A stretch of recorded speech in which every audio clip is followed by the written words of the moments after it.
Canlarım benim, hoş geldiniz, sefalar getirdiniz. Nasılsınız, iyi misiniz? İnşallah iyisinizdir. Ben ne yapacağım? Üzüm kompostosu yapacağım. Siyah üzüm, bayağı böyle bir kova üzüm geldi. Nereden gelir sizce? Tahmin edin diyeceğim. Hatice annem, Cosal'daki annem göndermiş. Allah razı olsun. Çocuklara dedi hem yesinler hem de meyve suyu yap, okula gönder dedi. Her sene yapıyoruz. Annemler yapmışlar. Meyve sulardan da getirdiler ama ben size nasıl yaptığımı da göstermek istiyorum bu arada. Böyle kavanozlara ben dolduracağım. İsterseniz şeker katabilirsiniz kaynatırken. Canlarım benim, biliyorsunuz bizim orada üzüm bahçesi diyorum. Lafa bakar mısınız yani? Üzüm ağaçlarımız var, 2-3 tane. Hatta yaprak falan çıkıyor, biliyorsunuz. Görmüşsünüzdür. Costal'a gelenler. Annem kıyamamış bize. Bir kova çocuklara, artık üzümler bitiyor. Toplandı, etti işte. Ne yapıldı? Kompostlar yapıldı, yenildi, edildi. Son artık üzümlerde yıkadım güzelce. 2-3 kere yıkadım. Ama ben ne yapacağım? Şimdi ayıklayacağım. Ve bunu ben kaynatacağım. Kaynattıktan sonra ilisterden geçireceğim. Kaynatırken şeker katabilirim, az bir şey. İstersem şeker katmayabilirim. Sonradan da şekerlendirme yapabiliyorsunuz. Tam böyle kışlık çocuklarıma, Aymişime doğal öksürük şurubu yapacağım. Onu da sizlerle paylaşmak istiyorum. O da çok basit. Gerçekten de yani çok yararlı. Böyle üzümlerimi kaynatacağım canlarım benim. Güzelce yıkadım. 2-3 kere hatta yıkadım ki, ama şimdi artık hani kabuğu bile kalsa orada sıkıntı yok. Temiz olduktan sonra zaten ilistirden geçireceğim için böyle. Sizler nasılsınız? İyi misiniz? Hayat nasıl gidiyor? Biz şükür hamdolsun koşuşturmacalı. Aymina bugün okula gitti. Çok şükür daha iyi gibi. Allah'ıma şükürler olsun, ama işte diyorum ya, öksürük bir başladı mı tamam artık. Yani tıkanıyor.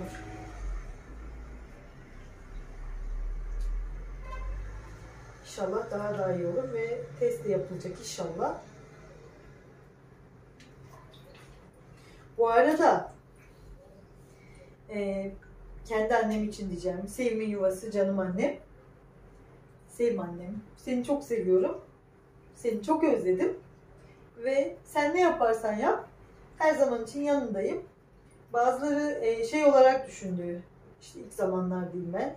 Hani beni ortalık karıştırıcı, işte ara bozan. Asla değilim. Kesinlikle ve kesinlikle. Bunu da söylemek istiyorum. Böyle ilk şey yapanlar, o nefret edenler var ya hani. Beni hep ara bozucu olarak düşündüler ama hiç alakam yok. Yani ama annem ne yaparsa yapsın, annem hani tabii ki de hepimiz hatalı davranışlarda bulunabiliriz. O ayrı bir şey, ama ben annemin her zaman için, annem de benim her zaman yanımda. Ben de onun yanındayım. Her gün görüntülü konuşuruz, ederiz. Yani onun hakkını ödeyemem. Gerçekten de onu çok seviyorum, annemi. O ayrı bir şey yani benim için. Her gün görüntülü konuşuruz. Yani iki annem de benim için çok çok değerli. Üzümlerimi yıkadım. Soğuk suyumu ilave edeceğim. Ben biraz da şeker katacağım içine. Birazcık kaynamaya dursun. Çok yararlı, mis gibi, en sağlıklısından size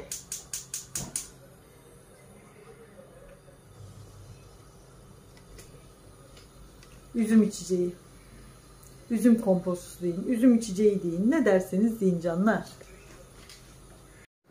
Canlarım benim, ben bir kase şeker aktaracağım, bu kadar. Fazla şeker eklemeyeceğim çünkü üzüm fazla şekerli olmasını istemiyorum. Zaten ilistirden de geçireceğim ben bunu. Ve kaynamaya yavaş yavaş başladı. 5-10 dakika ya da 15 dakika boyunca kaynadıktan sonra ben bunu ilistirden geçireceğim.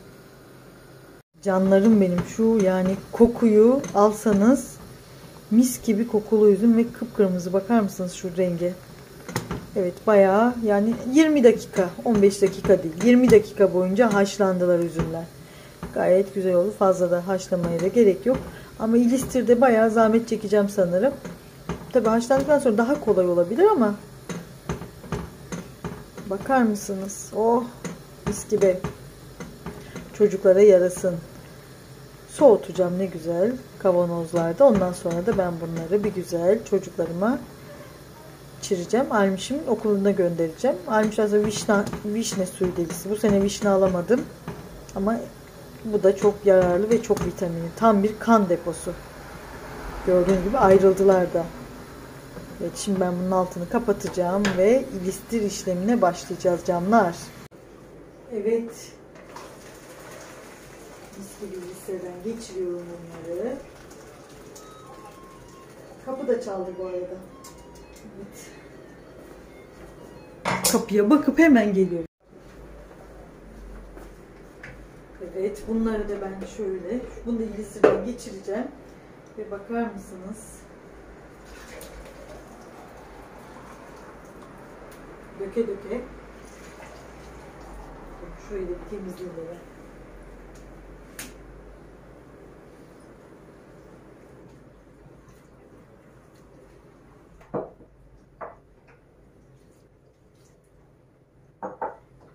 Alacağım şimdi kapaklarını. Hani meyve suyu yapıyorum. Hoş geldin. Hoş bulduk. Nasılsın? İyi. Okuldan geldim. Şunu da şuraya aktarabilirim. Buradan da ilistirle geçireyim.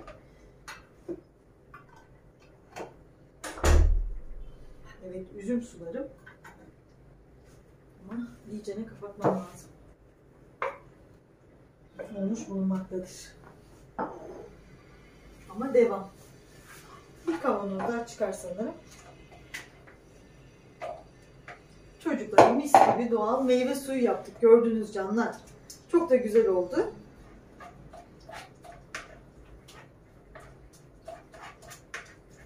Burada da bunlarla da ilistirden geçireceğim. Hiçbir şeyimi ziyan etmeyeceğim.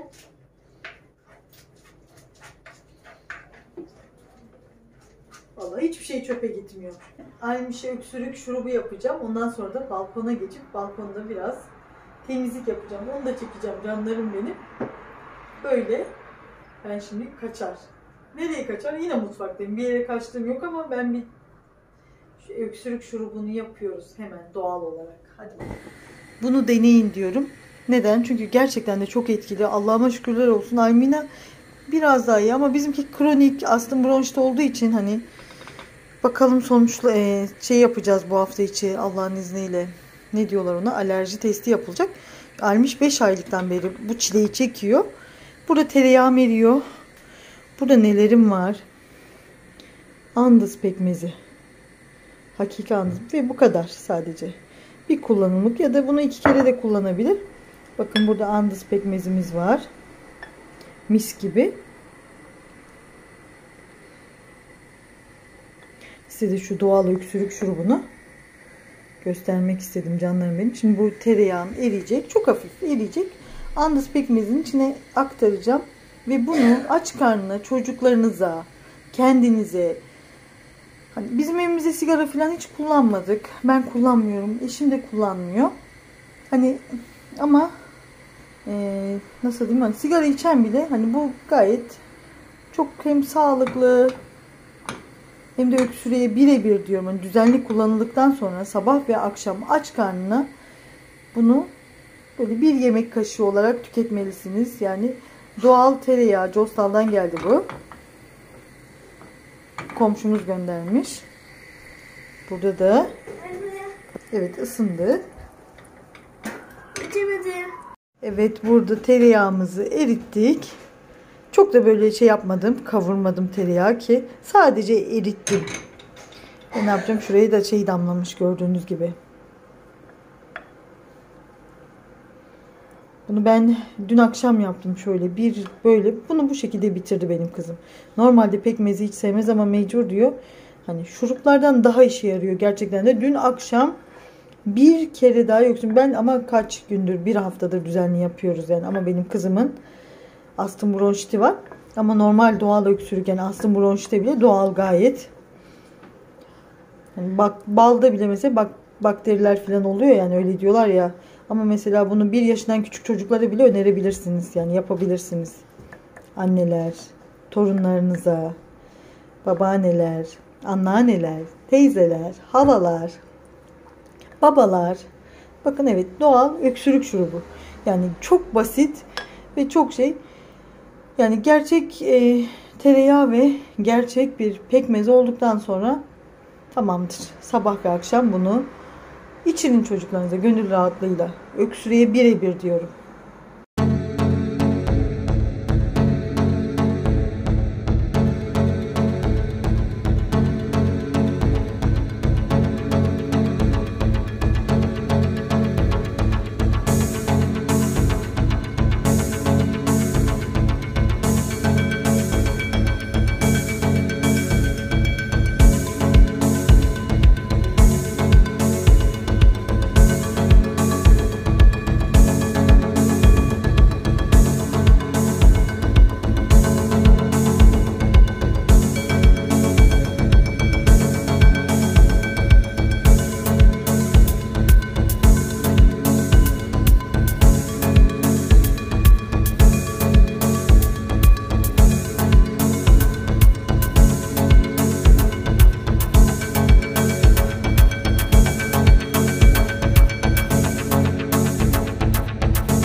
Evet, Deniz Güney ne istiyormuş? Yumurta istiyormuş. Canı yumurta çekmiş. Tam yumurta yapacağım. Tamam, yapacağım, söz, yumurta yapacağım ya, ayırıyor. Koymuşsun bile.